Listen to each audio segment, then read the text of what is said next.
নবম জাতীয় pay scale এর পে কমিশনের তরফ থেকে নতুন বার্তা। কবে পূরণ হবে সরকারি চাকরিজীবীদের বহুল প্রতীক্ষিত নবম জাতীয় পে স্কেল? আসসালামু আলাইকুম দর্শক, কেমন আছেন সবাই? আশা করি সবাই ভালো আছেন। আপনাদের মাঝে নবম জাতীয় পে স্কেলের একটি গুরুত্বপূর্ণ আপডেট নিয়ে আসলাম।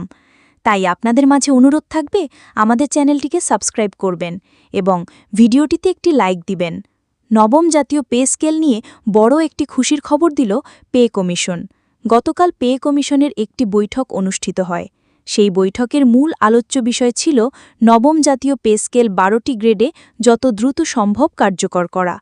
পে কমিশনের বৈঠকে উপস্থিত ছিলেন পে কমিশনের চেয়ারম্যান সাবেক অর্থ সচিব জাকির আহমেদ খান, অর্থ মন্ত্রণালয়ের সচিবসহ সরকারের নানা খাতের উচ্চপদস্থ কর্মকর্তারা।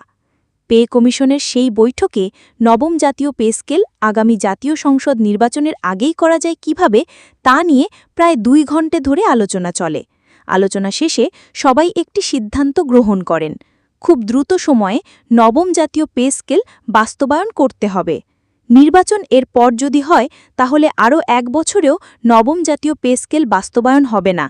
তাই আগামী ডিসেম্বরের মধ্যেই নবম জাতীয় পে স্কেল বাস্তবায়ন করার জন্য সবাই দিনরাত কাজ করছে। দিনরাত এক করে নবম জাতীয় পে স্কেল বাস্তবায়ন করতে চলেছে অন্তর্বর্তীকালীন সরকারের সচিবসহ সাবেক অর্থ সচিব জাকির আহমেদ খান।